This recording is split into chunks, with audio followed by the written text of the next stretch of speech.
안녕하세요. 주식 정리해드리는 주정남입니다. 일단 오늘도 개별 종목 먼저 보기 전에 시장이 어떤 식으로 흘러가고 있는지 요거 한번 간략하게 언급하고 넘어가도록 할게요. 자, 일단 미국 같은 경우에 다우, S&P, 나스닥, 필라델피아 모두 상승을 하는 모습이 보여줬고요. 특히 이제 미국 같은 경우에는 3분기 성장률이 시장의 예상치보다 낮게 나오는 모습을 보였지만 주요 기업들의 실적이 호조를 보였고 기술주들의 강세가 나타나면서 상승을 하는 모습이 나타났습니다. 특히나 이 S&P 500이나 나스닥 같은 경우에 사상 최고치를 경신하는 모습을 보여주는데 일단 각 기업들에서 무언가 나오는 이슈나 아니면은 이 투자 IB 같은 데서 나오는 리포트들이 괜찮은 소식들이 많으므로 이 기술주 위주로 우선적으로는 보면 좋을 것 같습니다. 자, 그리고 페이스북 같은 경우에는 온라인으로 열린 커넥트 컨퍼런스 연설에서 이 메타버스가 우리가 처음 소셜 네트워킹을 시작한 것처럼 새로운 도전이 될 것이다라고 밝혔는데 이 새 회사명 메타라는 이 사명과 로고도 함께 밝혔던 걸 확인을 할 수가 있습니다.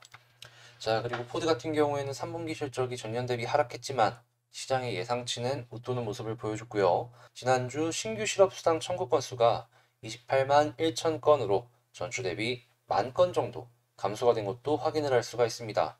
이거 중요한 내용인데 이 바이든이 수정한 이 사회복지안을 발표할 예정이다라고 합니다. 지금 기존 3조 5천억 달러에서 1조 7,500억 달러로 이제 줄인다라고 하는데 줄인 내용이 어떤 것이 있는지 확인해 보니까 유급 가족휴가, 커뮤니티 컬리지 무상교육, 그리고 일부 항목은 백지화했다라고 합니다.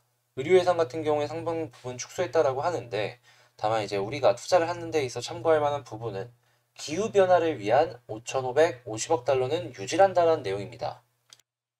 관련주들 계속해서 꿈틀꿈틀할 수 있으니까 지켜봐야 되겠죠. 자, 그리고 ECB, 유럽 중앙은행 같은 경우에는 기준 금리를 동결했다라고 하고 팬데믹 긴급 매입 프로그램 요것도 그대로 기존 그대로 유지한다라고 합니다.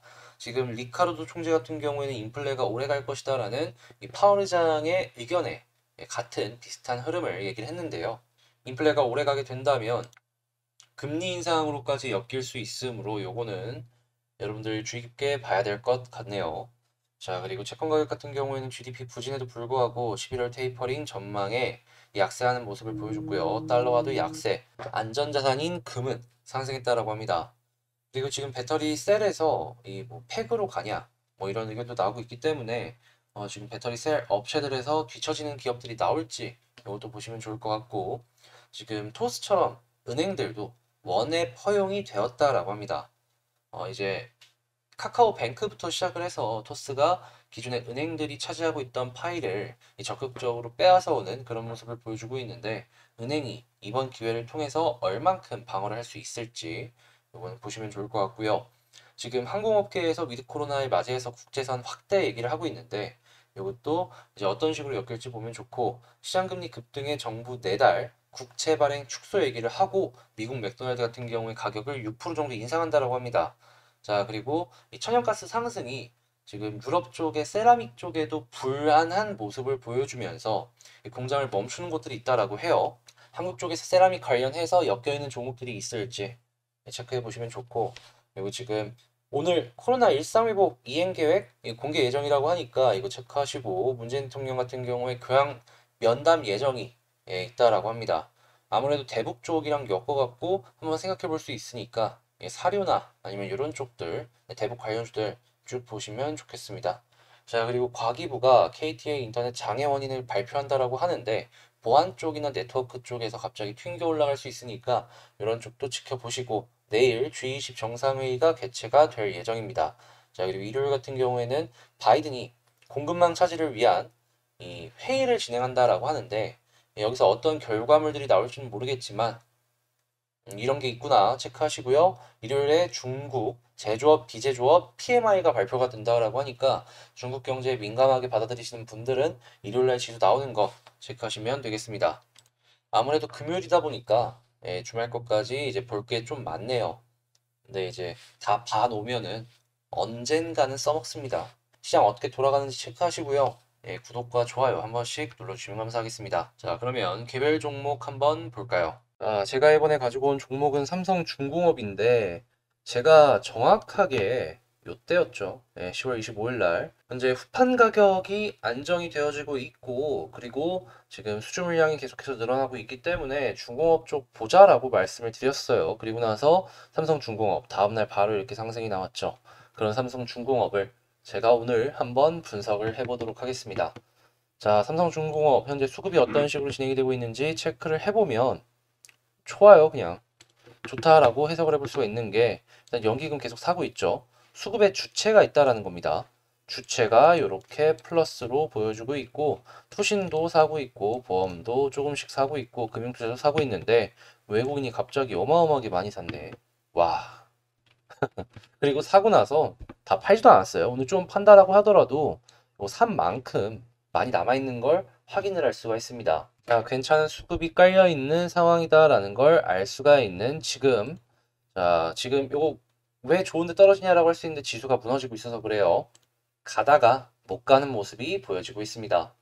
보통 이렇게 가다가 못 가면은 다시 올라가는 데까지 시간은 조금 더 걸릴 수 있긴 하거든요. 자, 그래도 수급이 나쁜 건 아니니까 차트적으로 한번 보도록 할게요. 일단 지지라인 1차적으로 241선이 우상향을 계속 해주고 있는 걸 확인을 할 수가 있죠. 여기를 1차 라인으로 보시면 될 것 같은데 혹시나 여기 이탈한다고 해서 이제 너무 걱정할 필요가 없어 보이는 게요. 자, 21선 우상향하고 있고 여기 다 이평선 밀집해 있는 거 보이시죠? 요거 위로 올라오기 시작하고 있습니다.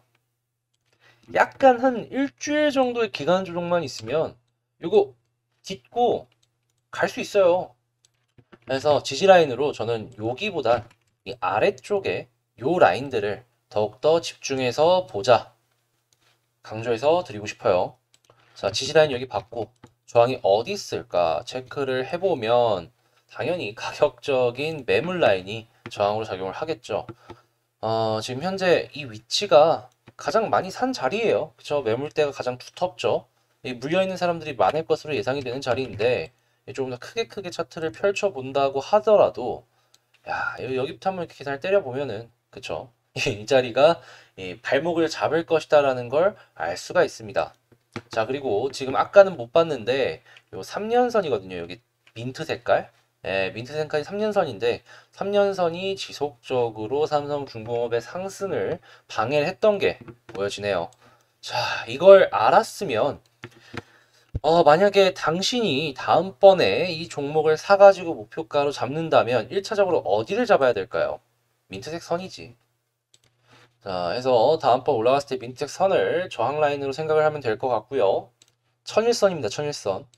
그리고 여기 위쪽 매물은 계속해서 소화해주는 듯한 모습이 여기서 물린 사람들 여기서 소화했고 여기서 조금 물린 사람들 여기서 또 소화했고 한 게 좀 있으니까 다음번 상승은 조금 더 올라갈 가능성이 있다라는 거 파악하시면 되겠습니다. 자, 정리해보면 지지라인은 240보다 이 아래쪽에 밀집해 있는 이평선들을 더 집중해서 봐야 되고 올라가게 된다면 지금 가다가 만 거기 때문에 조금 더 떨어질 수 있잖아요. 올라가게 된다면은 요 민트색 선, 천일선을 저항으로 생각을 하면서 지켜보면 좋겠다. 자, 그리고 이런 것까지 종합적으로 알고서 네가 만약에 삼성중공업을 산다면 어디서 사겠냐? 이 종목이 안 떨어지고 위에서 기관 행보를 해주는데 21선이 올라가 주면은 거기선 살 것 같아요. 근데 차근차근 시간이 지나면은 이평선 올라올 테니까 조금 더 목표가를 이렇게 조금씩 올려 가겠죠? 분할 매수도 답이긴 한데 분할 매수는 조금 답답해서리 이렇게 할 것 같네요.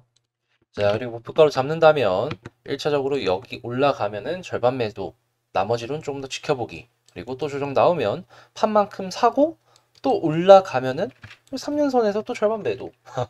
이렇게 해도 짭짤할 것 같아요. 그리고 나머지 절반은 왜 계속 갖고 있냐면 이렇게 돌파 시도를 하다가 터집니다. 그런 걸 놓치지 않기 위해서 가져가는 거니까. 자, 삼성중공업 과거보다 미래가 조금 더 밝은 그런 회사다. 요거 말씀드리고요. 저는 다음에 더 좋은 영상으로 다시 찾아뵙도록 하겠습니다. 이상 삼성중공업 리뷰한 주식 정리해드리는 주정남이었습니다. 감사합니다.